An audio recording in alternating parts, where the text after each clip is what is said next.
में आप लोग को वेलकम। ठीक है, तो आज का प्रश्न है ऑब्जेक्टिव क्वेश्चन आंसर और चैप्टर नंबर है 2। ठीक है, अध्याय यानी कि 2 और चैप्टर का नाम है लेखन काल और शहरी जीवन। आप लोग को चैप्टर नंबर याद रखना बहुत ही ज़रूरी है। तो सबसे पहला प्रश्न जो आता है वो मेसोपोटामिया की पहली ज्ञात भाषा क्या थी। तो आप लोग को सभी लोगों को पता ही होगा इसका आंसर। ठीक है, और जिन लोगों को नहीं पता है उन लोगों को मैं बता दूंगा, लेकिन जिन लोगों को पता है वो कमेंट कर दें। ठीक है, तो जो इसका आंसर हो जाएगा वो हो जाएगा सुमेरिया। ठीक है, इसका सही आंसर क्या हो जाएगा? सुमेरिया हो जाएगा। निम्नांकित में से प्राचीन सभ्यता कौन सी है? निम्नांकित में जो प्राचीन सभ्यता है वो कौन सी है? तो प्राचीन सभ्यता कौन सी है? मेसोपोटामिया। ठीक है, आप लोगों ये जरूर पता होगा कि मैं अभी सेकेंड चैप्टर में यहाँ पे बता दिया था कि ये चैप्टर है लेखन काल और शहरी जीवन। ठीक है, तो इस चैप्टर में मेसोपोटामिया के अंतर्गत ही है। ठीक है, अब आती है तीसरा प्रश्न, मेसोपोटामिया की आरंभिक सभ्यता कौन सी है? तो कौन कौन सी है वो आप लोग को पता होगा तो कमेंट कर दे। तो कौन सी है? सुमेरियन सभ्यता। ठीक है, सुमेरियन सभ्यता।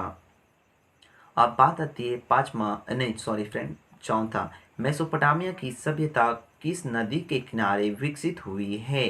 तो किस नदी के किनारे विकसित हुई है? दजलज और फरात नदी के बीच। ठीक है, अब बात करते हैं पांचवा, मेसोपोटामिया कहाँ था? मेसोपोटामिया कहाँ था? तो इसका आंसर जिन लोगों को पता है उन लोगों को फटाफट कमेंट कर दें। तो इसका सही आंसर हो जाएगा इराक में। मेसोपोटामिया कहाँ था? इराक में। यहाँ पे ये भी क्वेश्चन पूछा जा सकता है एग्जाम में, मेसोपोटामिया कहाँ स्थित है? तो क्या आप लोगों को लिखना है? इराक में। ओके, निम्न में से किस वर्ष दक्षिण मेसोपोटामिया का सबसे प्राचीन मंदिर की स्थापना हुई? तो किस वर्ष हुई थी? तो 3000 ईसा पूर्व में। ओके, इसका सही आंसर हो जाएगा। अब आती है सातवां प्रश्न, दजलज एवं फरात नदियाँ गिरती है। दजलज और फरात नदियाँ हैं वो कहाँ पे गिरती है? तो कहाँ पे गिरती है? बंगाल की खाड़ी में।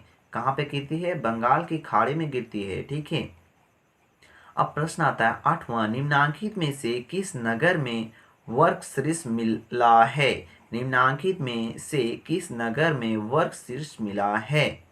तो किस किस जगह पे मिला है? इसका आंसर हो जाएगा उर्क। ठीक है, अब आती है नौवीं प्रश्न, बेबीलोन के दक्षिणी क्षेत्र को क्या कहा जाता है? बेबीलोन के दक्षिणी क्षेत्र को क्या कहा जाता है?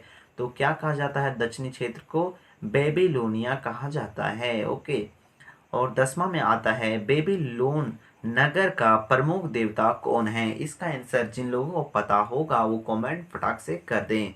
आप लोग क्या लिखना है कमेंट में ये मैं बता देता हूँ। कमेंट में आप ऐसे लिख सकते हो, आप लोग को लिख देना है 10वां। ठीक है, 10वां लिखने के बाद इसका आंसर मान लीजिए तीसरा है तो आप लोगों को 3 लिख देना है। तो हम समझ जाएंगे कि 10वां का कुछ आंसर जो है आपने बताया है तीसरा। ओके, और मैं रिप्लाई फिर दूंगा, और यहाँ पे मैं नहीं रिप्लाई दे पाता हूँ तो यहाँ पे मैं आपका आंसर तो बता ही दे रहा हूँ। ठीक है,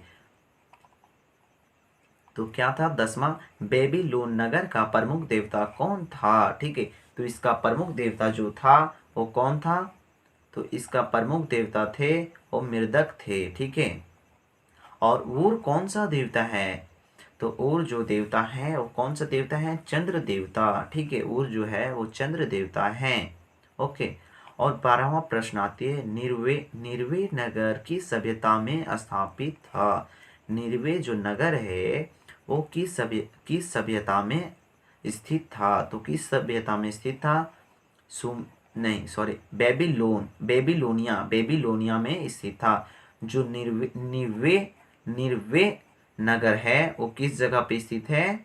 वो बेबीलोनिया में स्थित है। और आती 13वीं प्रश्न, उर्क के एक प्राचीन शासक का नाम बताएं। उर्क जो है उसके एक प्राचीन शासक के नाम बताना है। यानी कि जो इसमें ये भी प्रश्न आता है, उर्क के एक प्राचीन शासक का इनमें से एक नाम बताएं। सॉरी, यहाँ पे होनी चाहिए इनमें से एक नाम बताएं, क्योंकि नाम तो इनमें दिया हुआ है ना, तो इन्हीं में से एक ना बताना है आप लोग को।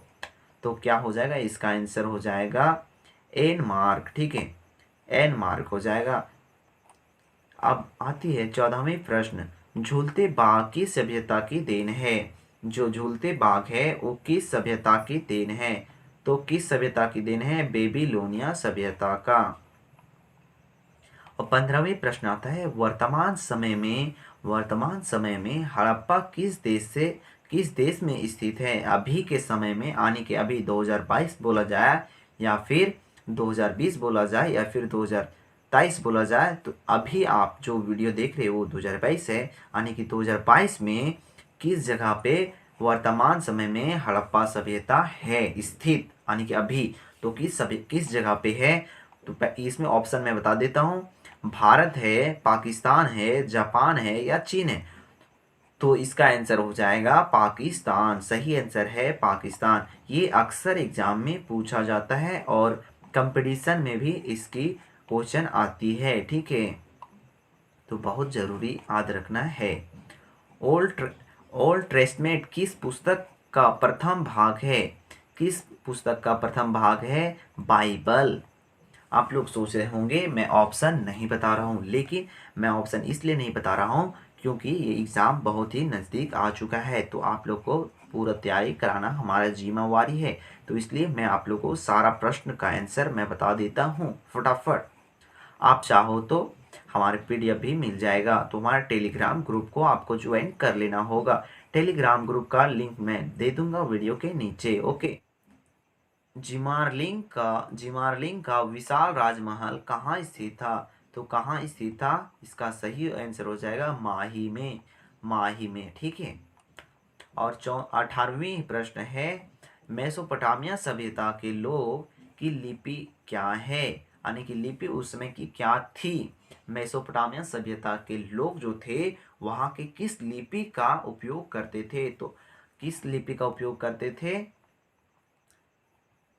कलिकर्ट लिपि, ठीक है, किली कीला कर्ट लिपि का, ओके। और 19वीं प्रश्न आता है, एरेक तथा सुमेर के राजा की उपाधि किसने धारण की? जो एरेक था और सुमेर के राजा थे, यानी कि एरेक तथा सुमेर के राजा के उपाधि किसने धारण की? तो किसने धारण की? तो इसका आंसर हो जाएगा लुगल जैगिंस ने, ठीक है। और लास्ट प्रश्न आता है आज का, मेसोपोटामिया वालों ने संसार को क्या सिखाया? जो मेसोपोटामिया के लोग थे वो हम लोगों को क्या सिखाया? तो क्या सिखाया, इसका ऑप्शन मैं बता देता हूँ। इसका ऑप्शन है, पहला चक्का का उपयोग, दूसरा आग का उपयोग, तीसरा लिपि का उपयोग और चौथा है भाले का प्रयोग, सॉरी फ्रेंड, भाले का प्रयोग। तो इसका सही आंसर हो जाएगा चक्का का प्रयोग, ठीक है। तो आज का जो प्रश्न था वो यहीं समाप्त होता है। फिर मिलते हैं एक ऐसा ही अगले नए नेक्स्ट वीडियो पे। अगर अभी तक हमारा पहला चैप्टर का वीडियो नहीं देखे हो तो पहला चैप्टर का देख लो जाकर, आप लोग को लिंक नीचे मिल जाएगा, ओके।